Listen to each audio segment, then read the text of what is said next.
जी हाँ बच्चों, स्वागत है आपका अपने YouTube चैनल प्रदीप बायोलॉजी में और मैं हूं प्रदीप गौड़। इससे पहले हमने कंट्रोल एंड कोऑर्डिनेशन की फर्स्ट वीडियो अपलोड कर दी है अपने चैनल पर, तो आप जाकर उसे देख सकते हैं। उस वीडियो में हमने बेसिक से स्टार्ट किया है। पहले हमने न्यूरॉन्स देखे कि न्यूरॉन क्या होता है, उसका स्ट्रक्चर क्या होता है, उसमें कौन कौन से सेल्स होती हैं, वो एक्चुअल में उनका फंक्शन क्या होता है, सब कुछ हमने देख लिया है। ठीक है, इवन कितने टाइप के न्यूरॉन्स होते हैं और उनकी लोकेशन क्या होती है, ये सारी चीजें हमने देख ली है। ठीक है, और कैसे ब्रेन तक सिग्नल सेंड किया जाता है और कौन कौन से किस टाइप के क्या उनका नेचर है उन न्यूरॉन का जो सिग्नल सेंड करते हैं और लाते हैं। ठीक है, सब कुछ हमने पढ़ लिया। बहुत ही इंपॉर्टेंट है क्योंकि जो आगे आप ब्रेन पढ़ने वाले हैं और स्पाइनल कॉर्ड, उसके लिए आपको न्यूरॉन आपको पता होना चाहिए। ठीक है, तो चलिए स्टार्ट करते हैं आज हम देखने वाले हैं transmission of impulses through neuron. जी हाँ, कि कैसे सिग्नल ट्रांसफर होता है न्यूरॉन में, उस चीज को आज हम देखने वाले हैं। तो ये सेकेंड वीडियो होने वाली है मेरे बच्चों। तो चैनल को अभी तक अगर सब्सक्राइब नहीं किया तो क्या करना है, आपको सब्सक्राइब करना है। ठीक है, सब्सक्राइब करना। आज हम देखेंगे transmission of nerve impulses. Impulse मतलब क्या होता है, सिग्नल होता है। क्या होता है, सिग्नल होता है ना, कि सिग्नल कैसे ट्रांसफर होता है। क्या लिख रहे हो सर, क्या लिख रहे हो, कुछ भी। एक सेकेंड, सिग्नल। ठीक है, सिग्नल होता है। जरा समझ मेरे बच्चों ध्यान से। तो एक स्टिमुलस या सिग्नल होता क्या है, चलिए मेरे बच्चों देख लेते हैं कि स्टिमुलस क्या होता है। ठीक है, बहुत ही इंपॉर्टेंट है। कई बार क्वेश्चन पूछे गए हैं स्टिमुलस से, तो हमें पता होना चाहिए कि स्टिमुलस क्या होता है। ठीक है, चलिए नोट करिए मेरे बच्चों मेरे साथ कि any physical, chemical, electrical change into the environment of an organism is called stimulus. ठीक है, तो जरा देख लेते हैं स्टिमुलस क्या होता है। एनी फिजिकल, इलेक्ट्रिकल और केमिकल, है ना, ये सी है मेरे बच्चों। ठीक है, इलेक्ट्रिकल और chemical change into the environment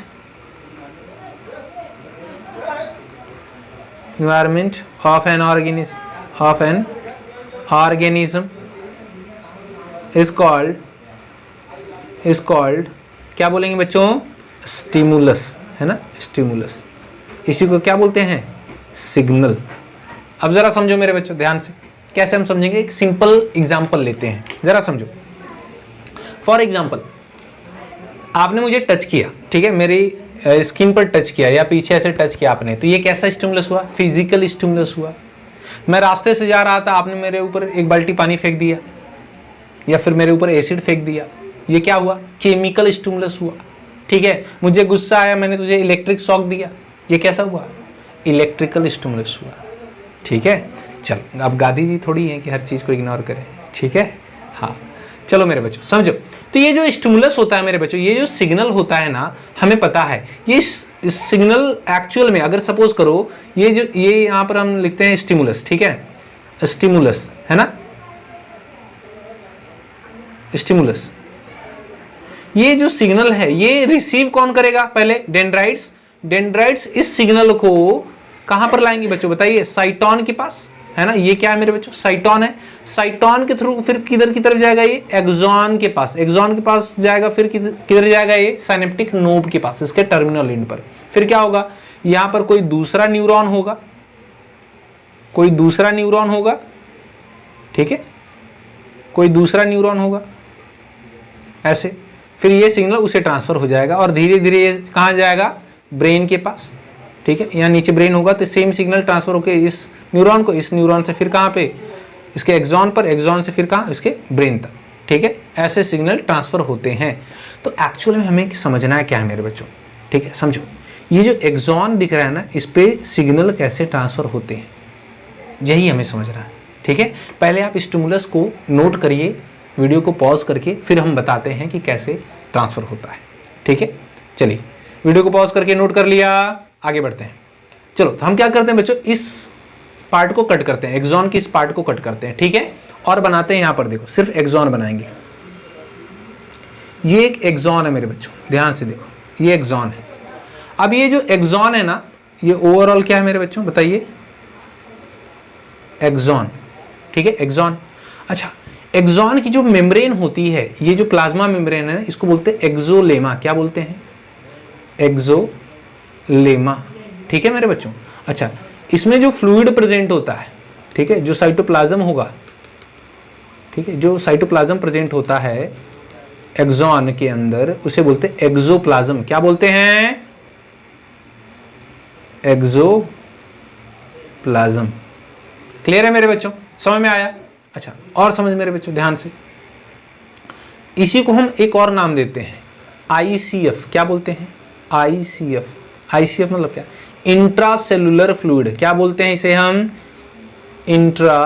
ध्यान से सुनो, इंट्रासेलुलर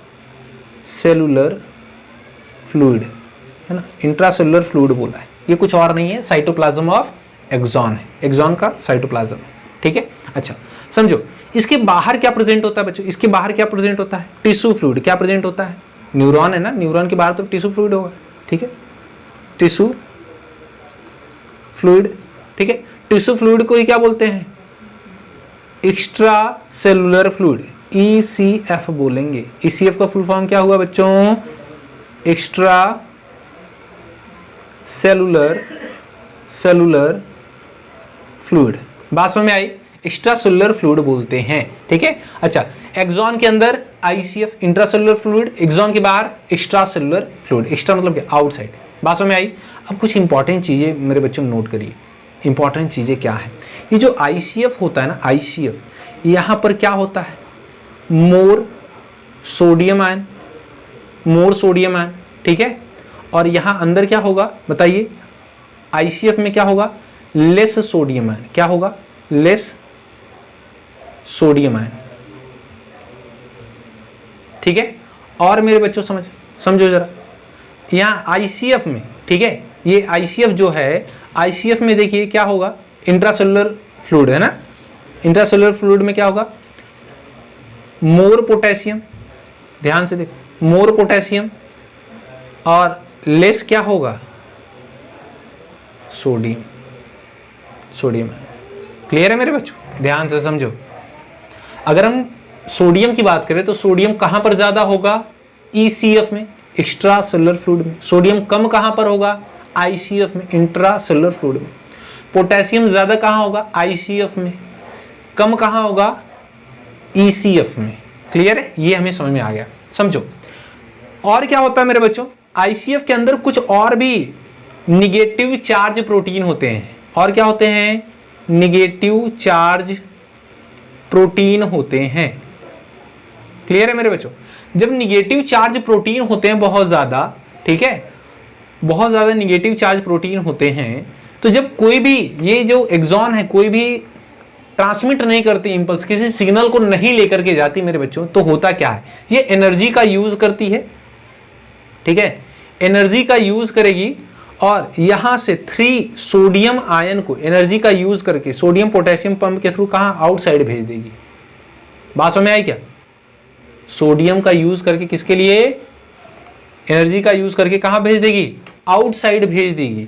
और फिर क्या करेगी मेरे बच्चों बताइए, ठीक है, पोटेशियम के लिए कैसी होती है, परमिएबल होगी, तो 2 पोटेशियम आयन को इनसाइड भेज देगी, ठीक है। अब क्या होगा, बहुत ही ज्यादा हो जाएगा क्या, सोडियम आयन आउटसाइड यानी ECF में, और निगेटिवली चार्ज प्रोटीन ऑलरेडी बहुत ज्यादा होते हैं ICF में। इसके कारण क्या होगा, एक पोटेंशियल क्रिएट हो जाएगा, यानी चार्ज क्रिएट हो जाएंगे मेरे बच्चों, ठीक है। वो चार्ज कैसा होगा, ऊपर की तरफ पॉजिटिव आ जाएगा, क्योंकि पोटेशियम कम है, सोडियम ज्यादा है, तो यहां पर पॉजिटिव चार्ज आ गया, ठीक है। और मेरे बच्चों इसके अंदर क्या, निगेटिव चार्ज प्रोटीन ज्यादा है, तो इसके अंदर कैसा आ जाएगा, निगेटिव चार्ज आगे जाएगा। क्लियर है, इसके अंदर कैसा आ जाएगा, निगेटिव चार्ज आ जाएगा। इसी को बोलते हैं रेस्टिंग मेम्ब्रेन पोटेंशियल। ध्यान से सुन बच्चों, ध्यान से, इसे क्या बोलते हैं, रेस्टिंग मेम्ब्रेन पोटेंशियल। दोनों ही, ये अगर पहली लेयर है, ये नीचे वाली दूसरी लेयर है, तो दूसरी वाली लेयर पर भी सेम होगा, ठीक है। आउटसाइड क्या होंगे, पॉजिटिव, इनसाइड क्या होंगे, निगेटिव। इसी को बोलते हैं रेस्टिंग मेम्ब्रेन पोटेंशियल। क्या बोलते हैं, रेस्टिंग मेम्ब्रेन पोटेंशियल, है ना, रेस्टिंग मेम्ब्रेन पोटेंशियल, ये कितना होता है बच्चों, -70 मिली वोल्ट, इतना करंट होता है। क्या बात कर रहे हो सर, बता रहे हैं मेरे बच्चों।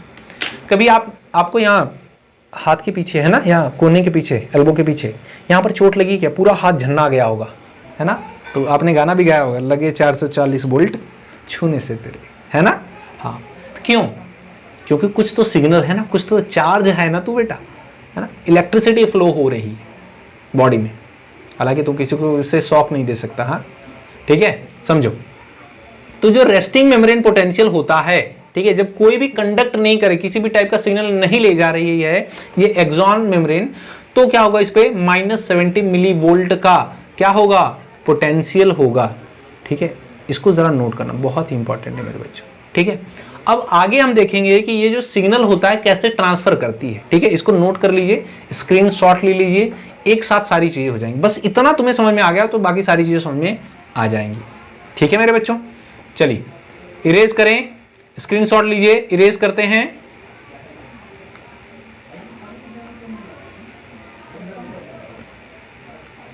चलो आ जाओ मेरे बच्चों, देखो यहां पर यही है, जो है बस यही है। देखो मेरे बच्चों,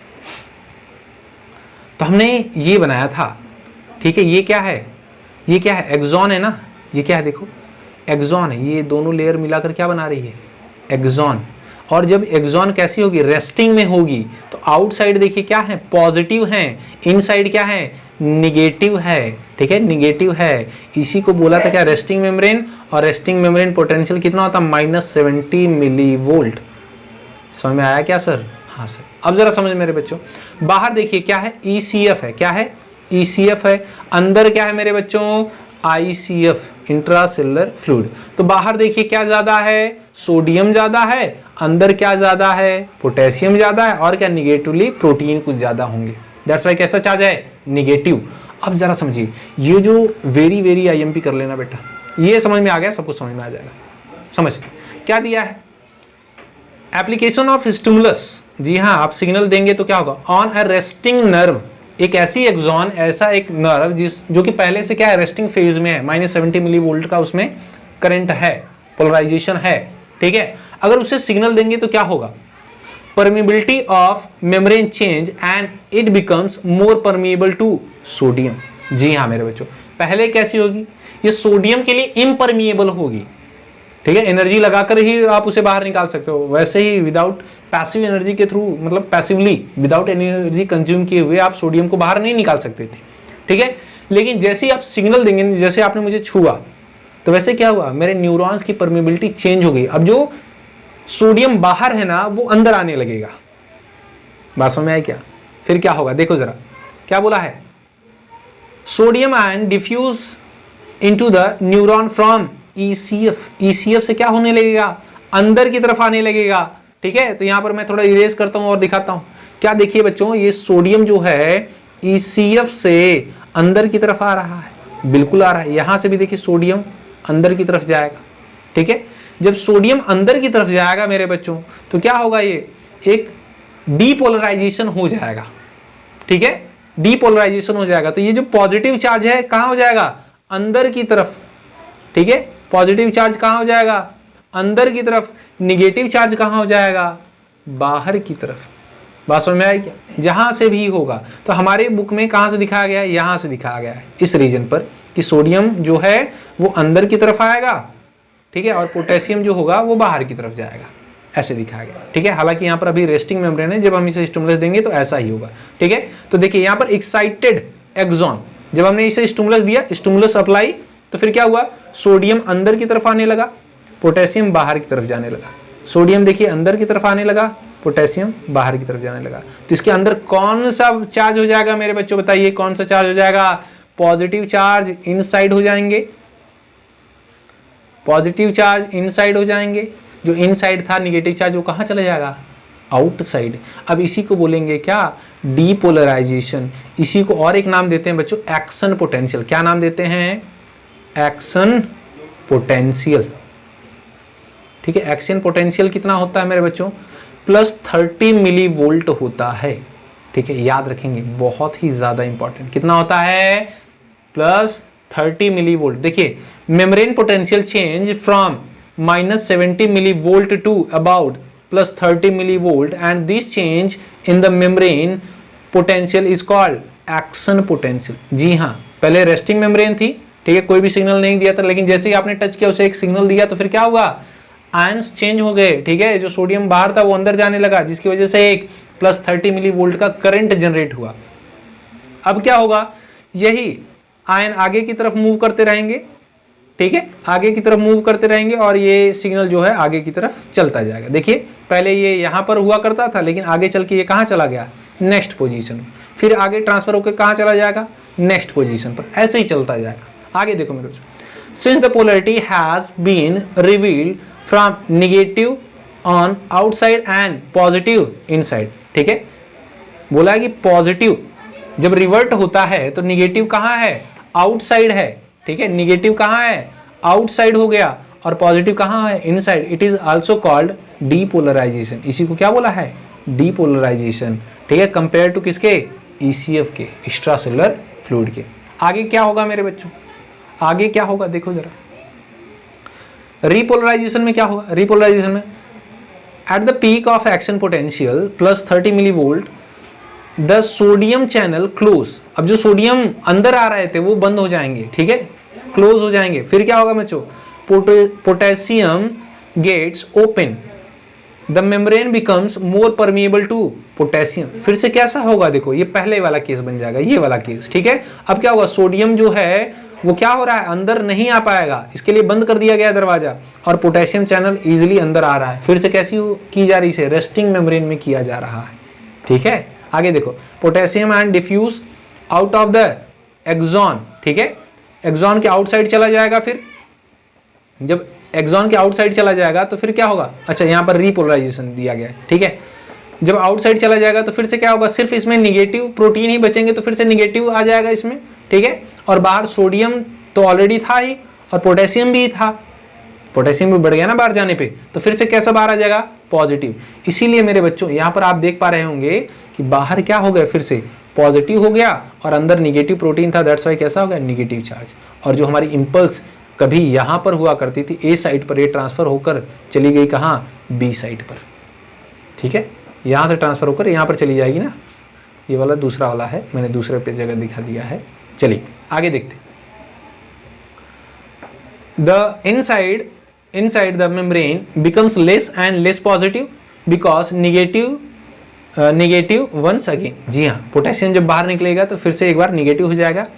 एक्सोप्लाज्म, एक्सोप्लाज्म क्या बोला था, cytoplasm of axon, axoplasm inside becomes negative charge and ECF becomes positive charge respectively. जी हाँ, फिर से क्या हो रहा है, सोडियम भी बाहर आ गया और पोटेशियम भी क्या हो गया, बाहर आ गया, ठीक है। इसकी वजह से क्या हुआ बताइए, बाहर पॉजिटिव चार्ज फिर से और अंदर क्या ऐसा हो गया, निगेटिव चार्ज हो गया, ठीक है। तो इस तरह से क्या होता है, हमारी जो इंपल्स होती है, ठीक है, जो हमारी इंपल्स होती है, जो हमारा सिग्नल होता है वो ट्रांसफर होता रहता है, ठीक है। आइए जरा सिनेप्टिक नोब के पास देख लेते हैं मेरे बच्चों, सिनेप्टिक जो नोब होता है वहां पर कैसे सिग्नल ट्रांसफर किया जाता है किसी दूसरे न्यूरॉन को, ठीक है। ये बड़ा इंपॉर्टेंट हो जाता है, यहाँ से क्वेश्चन भी पूछे जाते हैं, नीट में तो मेनी टाइम पूछा गया है, बहुत ही बार पूछा गया है। आइए जरा समझते हैं, यहाँ पर मेरे बच्चों समझते हैं, जैसे ये एक न्यूरॉन है, ठीक है, ये एक न्यूरॉन है, इसका क्या है मेरे बच्चों, यहाँ पर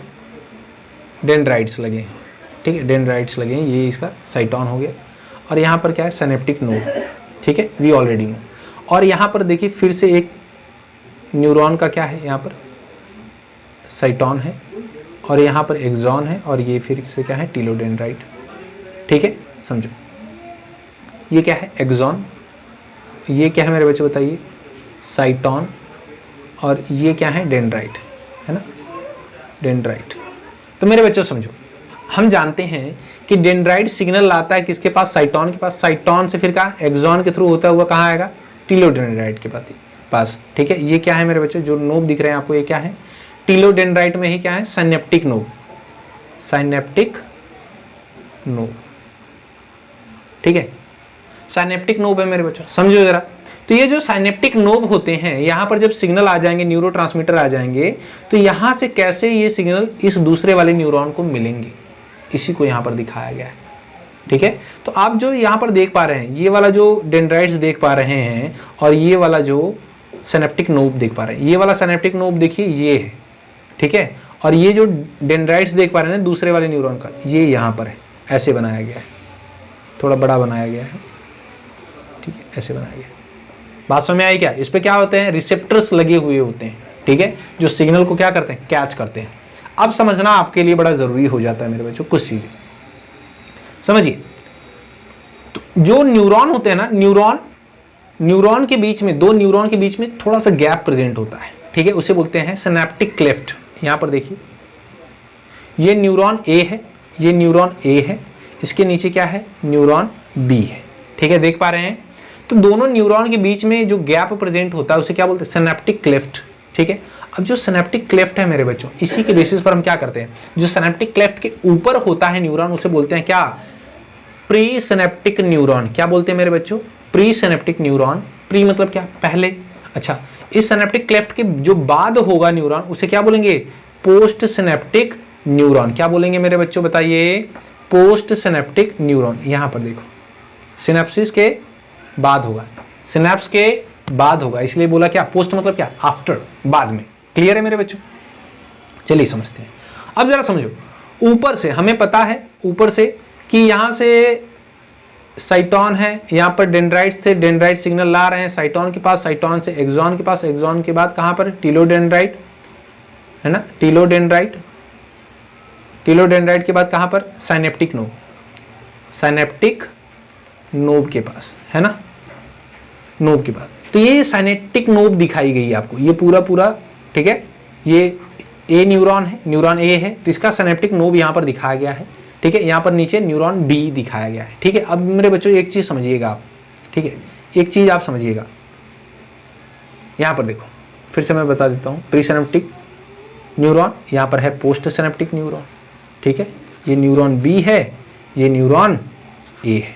ठीक है, अच्छा समझो, जो नर्व इंपल्सेस आ रही है, देखो पहला जो नर्व इंपल्सेस आ रही है मेरे बच्चों, ये सिग्नल लेकर आएगी। जब सिग्नल लेकर आएगी तो क्या होगा, यहां से कुछ केमिकल्स आ रहे होंगे, न्यूरोट्रांसमीटर। न्यूरोट्रांसमीटर क्या बोला था हमने, इसके अंदर क्या होंगे, एसिटिल कोलिन। क्या बोल रहा था, एसिटाइल कोलिन। क्लियर है? एसिटिल कोलिन क्या होता है, न्यूरोट्रांसमीटर। अब जब कैल्शियम आयन आता है ना, कैल्शियम आयन आता है तो मेरे बच्चों क्या करता है, इसके साथ बाइंड हो जाएगा। ये जो सिनेप्टिक वेसिकल्स है ना, ये जो लोबुलेट स्ट्रक्चर दिख रहे हैं आपको, इन्हें क्या बोलते हैं, सिनेप्टिक वेसिकल। Synaptic vesicle. ठीक है, सिनेप्टिक वेसिकल में क्या होते हैं मेरे बच्चों, बताइए, एसिटिल कोलिन। एसिटिल कोलिन क्या है, न्यूरोट्रांसमीटर है। अच्छा समझो, फिर क्या होता है, जैसे ही ये यहां पर आएगा, कैल्शियम आयन डिफ्यूज करके इनसाइड आ जाएंगे। ठीक है, किसके थ्रू, वोल्टेज गेट के थ्रू। ठीक है, वोल्टेज गेट के थ्रू क्या होते हैं, ये चैनल होता है जिसके थ्रू कैल्शियम आयन अंदर की तरफ आता है। अब ये क्या करेगा, ये जो सिनेप्टिक वेसिकल है ना, जो सिनेप्टिक वेसिकल है मेरे बच्चों, इसमें क्या भरे पड़े हैं, न्यूरोट्रांसमीटर सिग्नल भरा पड़ा है केमिकल के फॉर्म में। इसके मूवमेंट को तेज कर देते हैं। जैसे ही मूवमेंट तेज होगा तो ये सिनेप्टिक वेसिकल आएंगे और इसकी प्लाज्मा मेम्ब्रेन पर, न्यूरॉन की प्लाज्मा मेम्ब्रेन पर आकर ब्रस्ट कर जाएंगे, फूट जाएंगे। जैसे ही फूट जाएंगे तो इसमें का जितना भी न्यूरोट्रांसमीटर है ना, वो देखिए निकलकर बाहर आने लगेगा।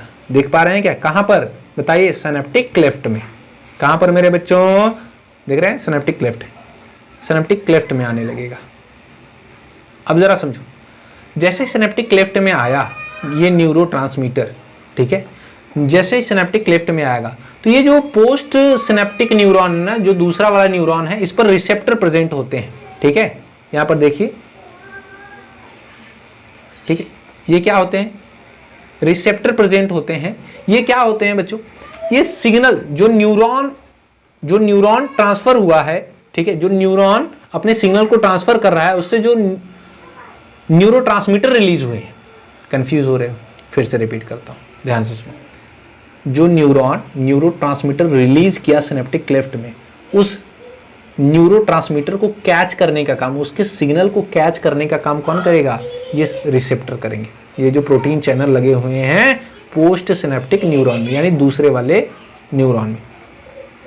तो अब क्या करेंगे, ये फिर से अगेन सिग्नल किधर की तरफ ले जाएगा बताइए, साइटोन की तरफ, अपने साइटोन की तरफ, और ये साइटोन किधर की तरफ ले जाएगा, एक्सॉन की तरफ। एक्सॉन फिर से सिग्नल किधर की ले जाएगा, टीलोडेंड्राइट की तरफ, है ना, टीलोडेंड्राइट की तरफ। और टीलोडेंड्राइट किधर ले जाएगा, सिनेप्टिक नोड की तरफ। ऐसे ही चलता जाता है, ठीक है। और कहां तक जाएगा, ब्रेन तक, ऐसे मैसेज ट्रांसफर होता है। बात समझ में आई मेरे बच्चों, ठीक है। तो कमेंट सेक्शन में लिखिए, अगर समझ में आया, कुछ भी डाउट है तो आप पूछ सकते हैं, ठीक है। इसे मैं इरेज करता हूं, नोट कर लीजिए, ठीक है। चलिए आगे बढ़ते हैं, ठीक है। आगे फिलहाल आज के लिए बस इतना करते हैं, है ना। आगे हम पढ़ेंगे the nervous system. Flow diagram देने वाला हूं, कमाल की ट्रिक होने वाली है। एक ही चार्ट में, एक ही पेज पर पूरा हम ब्रेन पढ़ेंगे, ठीक है। तो आज के लिए बस इतना ही। वीडियो कैसी लगी कमेंट सेक्शन में जरूर बताएं। मिलते हैं आपसे नेक्स्ट वीडियो में एक नई इन्फॉर्मेशन के साथ। तब तक के लिए जय हिंद।